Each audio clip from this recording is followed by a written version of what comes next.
मैं Hariprasad Agarwal, associate professor, राजकीय महाविद्यालय बहरोड, इस वीडियो में आपका स्वागत करता हूं। और आज मैं आपको बीए पार्ट सेकंड के इतिहास सेकंड पेपर, जिसका नाम है भारतीय संस्कृति के मूल आधार, के चैप्टर 1 का अध्ययन करवाऊँगा, जिसके टॉपिक का नाम है भारतीय संस्कृति। सबसे पहले हम भारतीय संस्कृति के अभिप्राय, उद्भव एवं स्वरूप पर चर्चा करेंगे।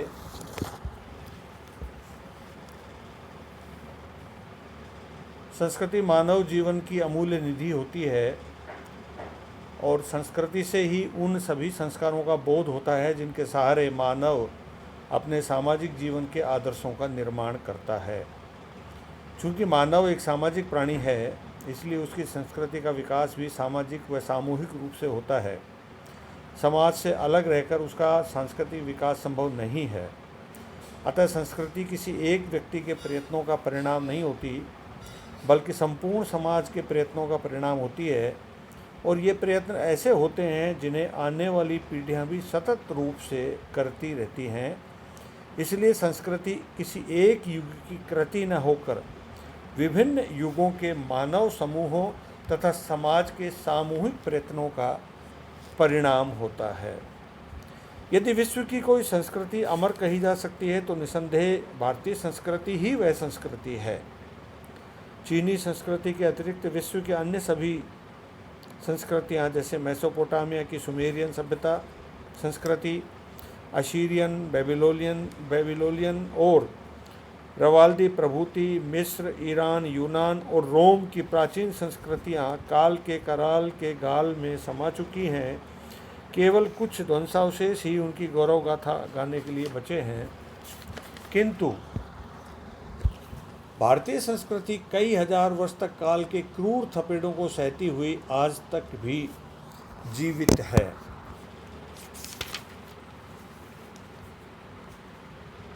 भारतीय विद्वानों ने और पाश्चात्य विद्वानों ने संस्कृति की भिन्न भिन्न परिभाषाएं दी हैं। इनमें टॉयलर के अनुसार संस्कृति वह जटिल पूर्णता है जिसमें ज्ञान, विश्वास, कलाएं, नैतिक आचरण, कानून, प्रथा तथा कोई भी अन्य क्षमताएं व आदतें आती हैं जिन्हें मनुष्य समाज का एक सदस्य होने के नाते अर्जित करता है। दूसरी परिभाषा में हम बील्स और हाइजर के अनुसार देखेंगे। वो कहते हैं कि मानव समाज के सदस्य व्यवहार करने के जो निश्चित ढंग व तरीकों को अपनाते हैं, वे संपूर्ण रूप से संस्कृति का निर्माण करते हैं। तीसरी परिभाषा में प्रसिद्ध समाजशास्त्री गिलिन की परिभाषा का अध्ययन करेंगे। वो कहते हैं, प्रत्येक समूह तथा समाज में आंतरिक एवं बाह्य व्यवहार के ऐसे प्रतिमान होते हैं जो एक पीढ़ी से दूसरी पीढ़ी को हस्तांतरित होते हैं तथा बच्चों को सिखलाए जाते हैं, जिनमें निरंतर परिवर्तन की संभावना रहती है। इसी प्रकार ग्रीन लिखते हैं, संस्कृति ज्ञान, व्यवहार, विश्वास की उन आदर्श पद्धतियों को तथा ज्ञान व व्यवहार से उत्पन्न हुए साधनों की व्यवस्था को, जो कि समय के साथ परिवर्तित होते हैं, कहते हैं, जो सामाजिक रूप से एक पीढ़ी से दूसरी पीढ़ी को दी जाती है। इसके अतिरिक्त मैथ्यू अर्नल्ड के अनुसार किसी भी समाज व राष्ट्र की श्रेष्ठतम उपलब्धि ही संस्कृति है।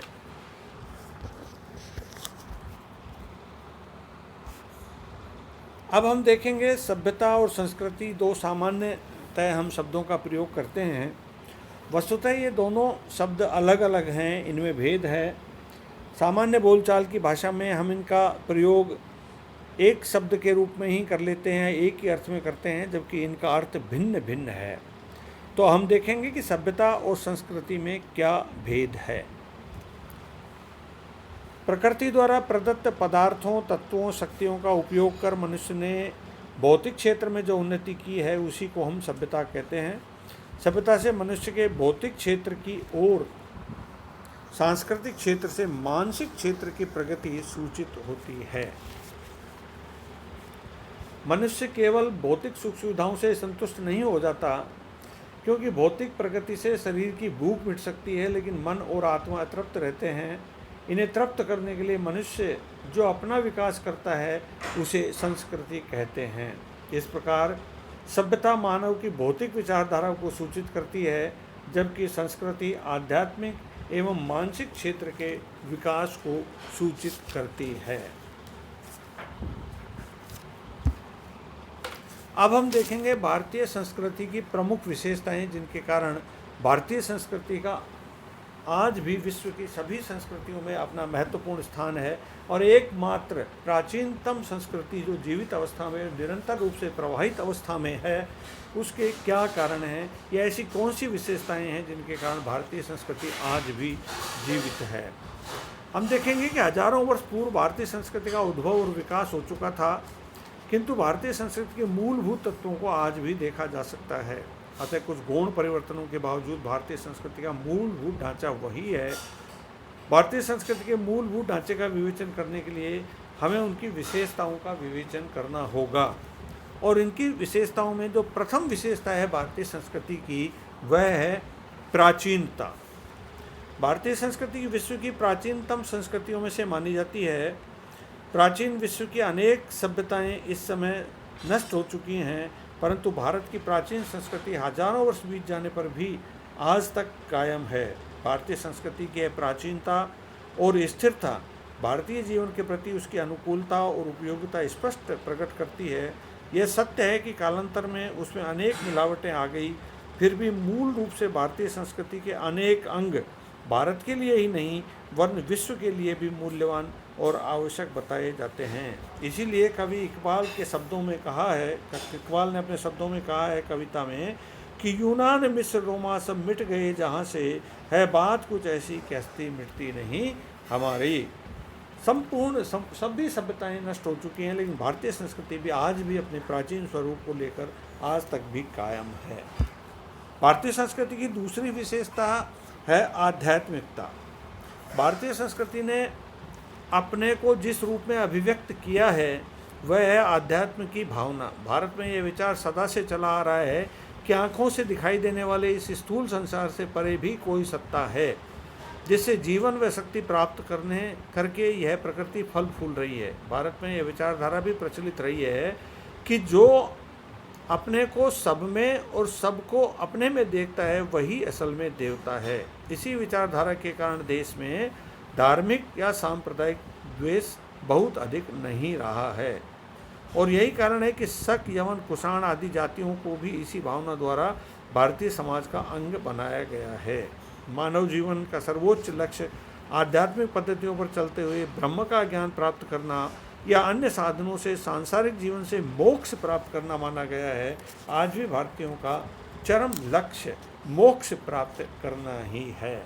भारतीय संस्कृति की तीसरी विशेषता है सहनशीलता या सहिष्णुता। विविध संप्रदायों के प्रति सहिष्णुता और सम्मान का भाव भारतीय संस्कृति का प्रधान अंग रहा है। सम्राट अशोक ने इस भाव को कितने सुंदर शब्दों में व्यक्त किया है। वो कहता है, लोग केवल अपने ही संप्रदाय का आदर और बिना कारण दूसरे संप्रदाय की निंदा ना करें।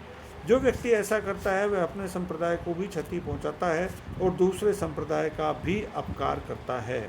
लोग एक दूसरे के धर्म को ध्यान से सुनें और उसकी सेवा करें, क्योंकि सभी संप्रदाय वाले बहुत से विद्वान कल्याण का कार्य करते हैं। अशोक द्वारा प्रतिपादित यह भावना भारत के इतिहास में संपूर्णता के साथ ओतप्रोत रही है।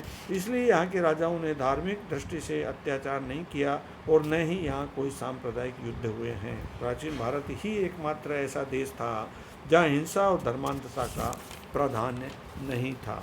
उपरोक्त धार्मिक विचारधारा का ही परिणाम था कि यहाँ सभी पंथ और संप्रदाय प्रीतिपूर्वक प्यार से रहते थे। इसी सांप्रदायिक एकता का प्रतिपादन हमारे संविधान में भी किया गया है।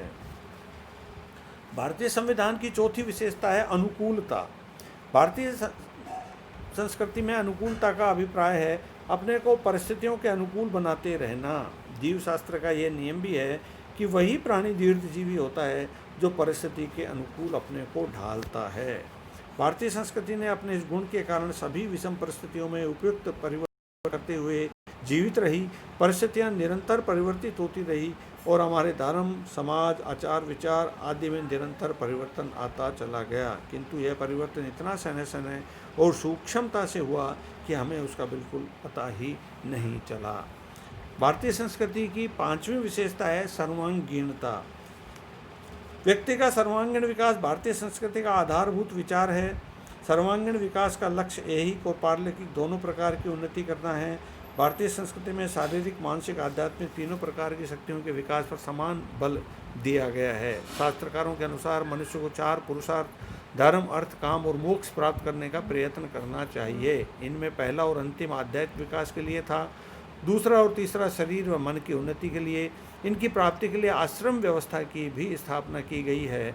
ब्रह्मचर्य और गृहस्थाश्रम पहले 3 पुरुषार्थों को प्राप्त करने के लिए थे तथा वानप्रस्थ संन्यास आश्रम में मोक्ष प्राप्ति का प्रयत्न किया जाता था। इस प्रकार भारतीय संस्कृति में आध्यात्मिक और भौतिक दोनों तत्वों पर समान रूप से बल दिया गया है ताकि व्यक्ति का सर्वांगीण विकास हो सके। धर्म का अनुसरण कर अर्थ की उपलब्धि करने, धर्मानुसार काम का सेवन करने और मोक्ष को अंतिम लक्ष्य बनाकर ही मनुष्य अपना सर्वांगीण विकास कर सकता है। और भारतीय संस्कृति की अंतिम महत्वपूर्ण विशेषता है ग्रहणशीलता।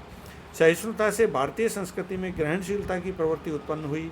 ग्रहणशीलता से अभिप्राय यह है कि भारत में जो नए तत्व आते गए, भारतीय उन्हें पहचान कर या पचा कर अपना अंग बनाते रहे। भारतीय संस्कृति ने विदेशी तत्वों को पूरी तरह आत्मसात कर लिया। अन्य जातियों को पचाने के लिए अतिरिक्त भारतीय संस्कृति ने दूसरी संस्कृतियों के सुंदर तत्व ग्रहण करने में कभी संकोच नहीं किया और इसी ग्रहणशीलता के कारण या जो कुछ आया उसे हमने रख लिया और सहिष्णुता के कारण उसे नष्ट नहीं किया। और यही कारण है कि हमारे यहाँ सभी प्रकार के धार्मिक विश्वास और रहन सहन का ढंग मिलता है। भारतीय संस्कृति में ग्रहण और संरक्षण को तो स्थान है, लेकिन विनाश और विध्वंस को नहीं। यहाँ का मुख्य सिद्धांत जियो